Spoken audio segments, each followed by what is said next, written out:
Hello, and welcome to the Alpha Male Podcast, the podcast where we talk about what it means to be an alpha male the right way, with God at the center, made in His image, strong, dominant, in control. We don't apologize for that. Before we get into today's topic, don't forget to like, subscribe, leave a review. If you want to check out more, you can go to goodshepherdtraining.com. That's kind of your one-stop shop if you want to get some more visual stuff. I don't often mention it, but I am on Instagram if you guys want to go to Good Shepherd Training on Instagram as well. With that, I'll throw in an abbreviated bio. Not the pre-recorded one I normally do, just a quick one. First and foremost, I am a Christian. God is number one in my life and everything that I do. And I don't apologize for that either. This podcast is no different. Some other things that I've been blessed to do in life. I'm a Marine Corps combat veteran. Did a couple of tours in Iraq. After that, I was an urban warfare instructor for the Marine Corps, teaching urban and desert warfare for the United States Marine Corps and others. Also served in the U.S. Army both full-time and part-time. Also served in law enforcement. I was LAPD. I worked regular assignments and more specialized assignments. I've been blessed to be the commander of a tactical team in a large metropolitan area where our primary job was to stop active shooters. I've been a private contractor for a three-letter government agency that I won't specify. Been blessed to win more shooting competitions than I can remember. Been blessed to be a professional big game hunter and guide, and hunted mostly for putting meat on the table ever since I was a young man. Been blessed to hunt all over this beautiful country. And again, the most alpha male thing about me is that I follow the ultimate alpha male, Jesus Christ. With that, men, let's get into today's episode. I thought about this when I was going out running in a very large national forest recently. UltraLight E.D.C. Now, the why behind this, from my applications, this is generally what I will take when I go out running, when I'm going running in the wilderness, in the woods, or in the city. But you take this and apply this to your life. Maybe you bike, maybe you're on a bike, or maybe when you're helping a buddy move, or perhaps going to the beach, or there could be any number of things why you might want an ultralight EDC. Again, this is not my daily EDC. I've gone over that before. You can go out and check that out. This is my ultralight EDC. This is like what I consider the minimum if I'm going running out in the wilderness or something like that. Going running around a city. We'll get to a few differences between urban and rural. But I'll start with what I've kind of settled on for. Okay, I've got a few extra hours before it gets dark after work and I'm going running out in the wilderness or going exploring, reconnoitering. And this is what I'm going to grab if I'm, let's say, going faster than a normal walking speed. Okay, number one, I've kind of settled on this for my knife for this application, whether urban or rural, and it's a Benchmade Bailout. I got this when I was working a corporate job, working on that task force to stop active shooters in the big city, making the big city money, but it's a Benchmade Bailout. It is known for being super, super light and strong. I just looked it up and it said it weighs 2.7 ounces. Now, 2.7 ounces is very light. It's a light knife. It's a strong knife. 3V is known for being very strong and thin steel, being able to have both of those qualities. Again, the Benchmade Bailout. I don't own a Benchmade Bug Out. That might be the only Benchmade that I own. But I've heard the Benchmade Bug Out is also a very good knife. But I have the Benchmade Bailout. It's a Tonto blade. Not the most versatile, but one of the criteria I have if I'm going to carry a knife is it needs to be useful as a defensive tool, as a defensive knife, in addition to a bunch of other stuff. Hopefully that's the last thing I'd ever need it for, but it needs to serve that purpose. And the Benchmade Bailout certainly is big enough to do that, and it does it at 2.7 ounces. Now I tied a small lanyard of micro cord to the back of mine, and I also put in a small ferro rod. The little skinny ferro rods, I don't know the size, but one fits in between the scales of that knife rather nicely and stays there. Mine's been there for quite a long time. It has not moved, and they do work. They can start a fire. So one of the reasons that has kind of been my go-to, and that ferro rod maybe adds a little bit of a fraction of an ounce on there, but not a lot, and it gives me another ability to start a fire. Now let's talk about some other options for this. Again, I've recommended the go-to for an EDC knife if you're getting started, or if you just want a good all-around EDC knife. I'll say it again, the Buck 110 Slim. And I have used the Buck 110 Slim for this. And if I was doing ultralight like fishing or ultralight scouting where I might be able to take game, I would switch to this. It's a better knife for this. The Buck 110 Slim is not heavy. It's heavier than the Bailout if I'm doing wind sprints and stuff, but it's still ultra light. It's ultra slim. You can tuck it into a pair of silkies and work out. And if it's small enough for that, I consider it ultra light. Another one, and it's a great knife, and I rarely wear it. It generally stays in my gym bag. Not because it's not a good knife, it's because I don't like crap around my neck. I'm not a neck knife guy. But if you're not a pocket carry guy, if you're not a guy that normally wears a belt or things like that, this may be a good option. I think it's a good knife, and it's, I believe, the cheapest one on the list. The Buck 110 Slim's not super expensive, so it's pretty close on that. But this one's going to be the Bone Tactical neck knife. Now, Bone Tactical makes some stuff that I like. This is the only knife that they make that I have, but it's the EDC Relentless, and it's one of their cheaper knives, and it's a neck knife, and it's super light, and it's got a good sheath, and it's a good design. Again, I just don't like neck knives, but a lot of people do, so I'm throwing that in there. It's a good choice, especially for more urban stuff. If you're gonna be like, let's say, running in the city, you drape that inside your tank top you're gonna be running in. It's easy to grab with either hand. It has a lot of benefits. I think it's a good knife. Again, I just don't like neck knives. It does come with a kind of what I would call Gucci like metal.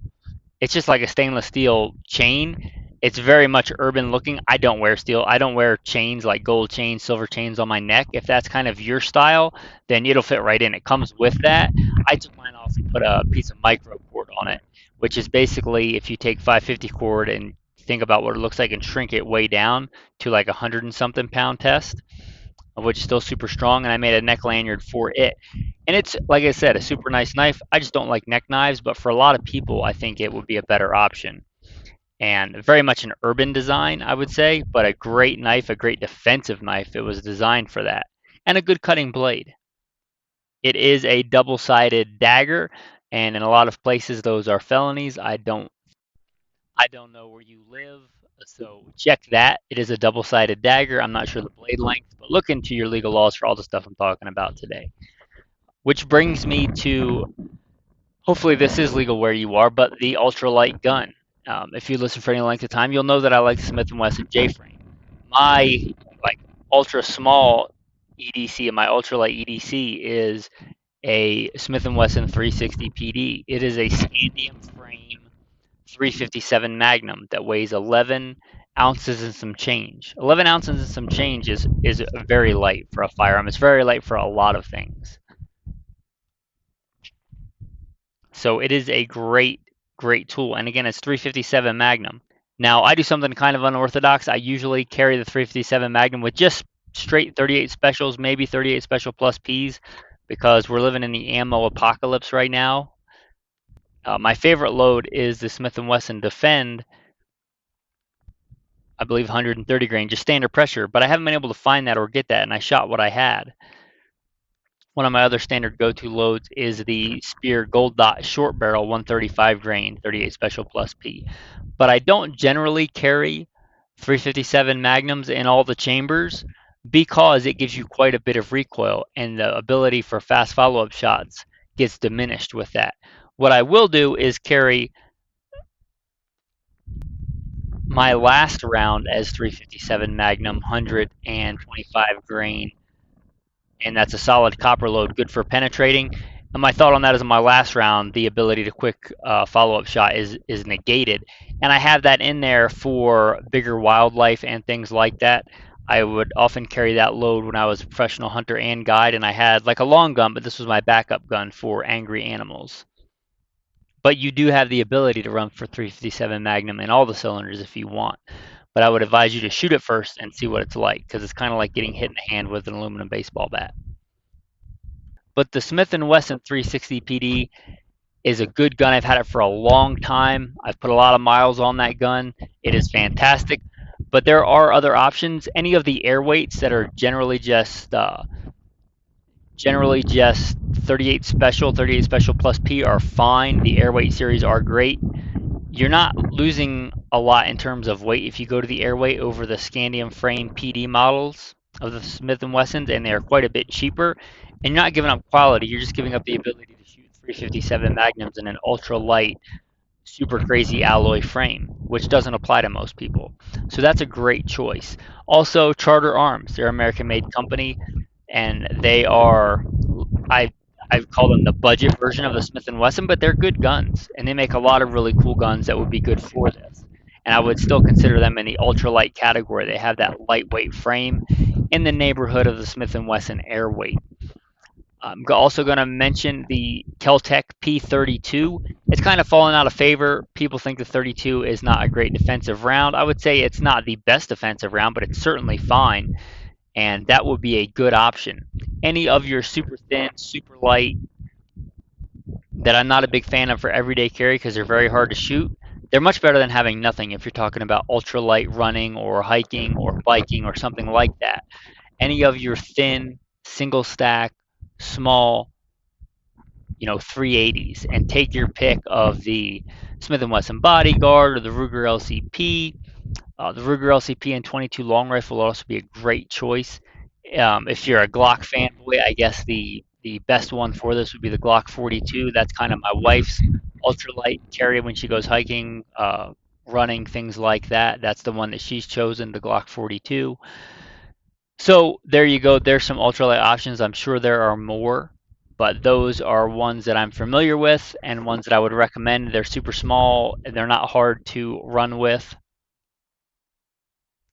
Now, the how for running with this stuff. Now, I generally will run with one in each hand. I run with a knife in one hand and a gun in the other. And I'll put it in a black case that looks like a cell phone case. And I've done this in the city many times. I did this when I was commander of a tactical team in a large metropolitan area. I would run through the city all the time. I never had anybody bat an eye because I'm running. Most people run with like a cell phone and headphones. I don't run with headphones, but they run with like their cell phone. And if you put one of these small guns in a black sheath, a black holster, a black case, and just run with it literally in your hand, it looks like a cell phone. And unless somebody actually got up and looked in your hand and looked at the gun, there's really no way for them to tell. Again, do what's legal, look up what's legal, but carry it in something that covers the trigger to make it safe if you want, um, like a fully enclosed case that's still quick access. And there's a bunch of different options for this, but run with it in your hand. That's how I run with it. If you want to do that, again, it looks just like a cell phone. Unless you actually got up and inspected it, no one would be able to tell that it wasn't a cell phone. You can get them roughly the same size. If you put it in a small black case, it's about the same size as a cell phone. That's what I do. That's how I like to run with it in my hand, especially when I'm doing things like sprinting. Now, some other options are my wife really likes to run with these long distance runner packs. I would call them like a kidney pack. I don't know what they actually call them. Let me ask the wonderful wife here. Oh, it's called a running belt. I just asked her. Go figure. But a running belt. I don't run with these. I'm not a person that generally drinks water when I run or do long distance stuff a lot. I'll generally overhydrate. What they used to call in the Marine Corps and Desert Warfare is really overdrink, and I'll just run for however long and don't worry about it. But if you want to have water and your cell phone and things like that, one of these runner's belts, my wife uses them. A lot of top runners use them, so that must tell me that they work. So a runner's belt, you could easily put all this stuff in there if you wanted to do that. Also, I've tried the bicycle shirt thing, not because I like to bike, because I like to run, but the bicycle shirt have like pockets sewn in that same kind of area. The problem is I've never found a bike shirt that wasn't obnoxiously colored. If I could find like a neutral color, desert tan, or light but not bright, obnoxious color, well, maybe I would try that. But that would be another option, especially obviously if you bike because they're designed for that. So that would be another option for your UltraLight E.D.C. The other option would be just putting them in your pocket if you're working out or doing something where you're not running. Obviously, you probably aren't going to be doing sprints with a revolver in your pocket. I mean, you could, but it's not a great practice. So figure out your own option and what works best for you in this ultralight EDC world. But those are just some options. I should mention, especially if you're going out somewhere wild, a small compass, like one of the small compasses, like a pocket or a button compass, with the caveat, don't buy the cheapest one you can find. I just expect it to work. Actually test it and make sure that it points true north, because I've learned from experience some of them don't. So get a decent quality, super small compass if that's something that you need. And that'd be on the more rural side. On the more urban side, tactical tip, if you're going, this is for traveling too, but if you're going urban running ultralight EDC, maybe throw a $20 bill underneath your insole of your shoe. You'll never notice that it's there, and you have $20 should you need it to buy water, to buy food, to buy whatever, a cab ride home if you twist your ankle or something. So just a $20 in your insole of your shoe.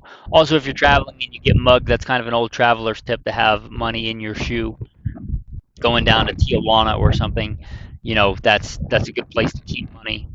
So you have a little bit more urban and rural flair there. A lot of you are going to take cell phones. A lot of times I will not, because if I'm going hiking in the wilderness, part of that is to get away and to get into an area where I'm not going to have cell coverage or cell service.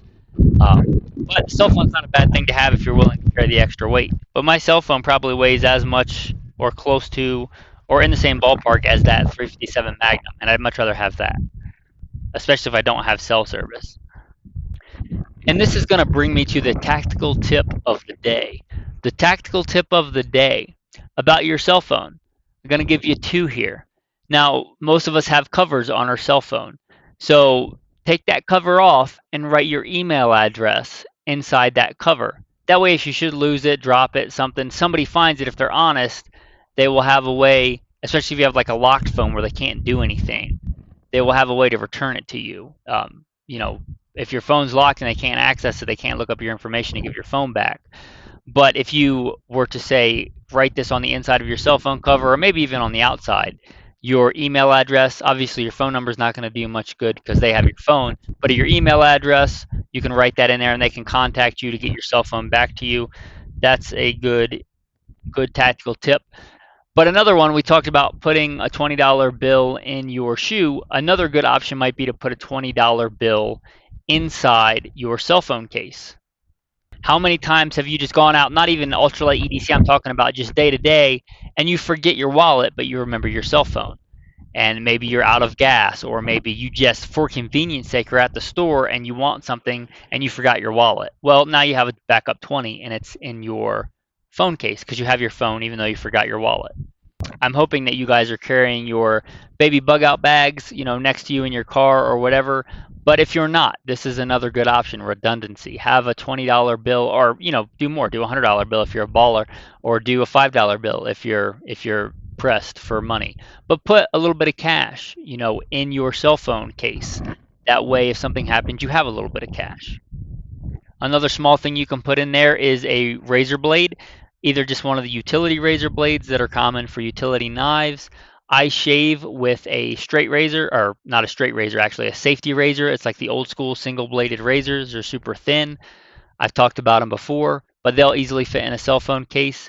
If you run the Havalons, like when I was a professional big game hunter and guide for cutting, for butchering, they're replaceable knife blades. If you're butchering 2 elk and a buffalo in a day, you can go through quite a few blades, and rather than having to stop and sharpening them, the Havalons are my favorite, but the Outdoor Edge also makes some good ones. They also make the replacement blades, which literally looks like a little knife blade that's super sharp. Those would also fit into a cell phone case rather easily. Don't forget about it when you go to the airport. Anyway, that's your tactical tip for the day. If you thought that information or any of the other information given today was worth $1, consider supporting on Patreon. More importantly, if you think the message of manliness is something lacking in today's society and you want to help get that out there, please consider supporting on Patreon. I like that these are free to listen to, but they are not free to produce and put out. This content costs money to get out there. If you want to help support the message, if you want to help support this, what I would consider ministry, the message of building and maintaining strong, dominant men in today's society, something I think is sorely lacking, especially in the Western world.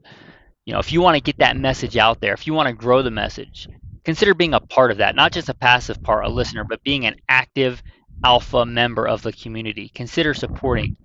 And again, you can do that by going to goodshepherdtraining.com and supporting on Patreon. That's the number one way. If you want to check out some merchandise, you can also buy merchandise. If you don't just want to give money to the ministry, you want something for it, go and check out the merchandise. Again, goodshepherdtraining.com. And there's a Patreon link on there. There's also merchandise on there. So if you want to check that out, feel free. And if you want to not do any of that and you don't want to give any monetary support, again, if you've listened to this episode or more than one episode, please consider leaving a review, scrolling down, clicking some stars, leaving your review of the podcast. That's going to bring us to the tactical verse of the day. And today's reading is going to come to you from the book of 1 Samuel.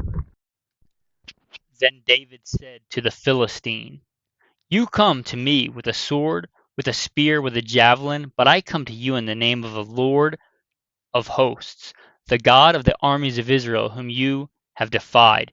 This day the Lord will deliver you into my hand, and I will strike you and take your head from you. This day I will give the carcass of the camp of the Philistines to the birds of the air and the wild beasts of the earth, that all the earth may know that there is a God in Israel." Now these are the words of David, whom the Bible says is a man after God's own heart. We learn in Exodus 15, the Lord is a man of war. He didn't make you a weak man. David was a strong man, a mighty warrior who killed countless men. There's much to be learned from this story about bravery and honor and tactics, about being a mighty man of God, an alpha male.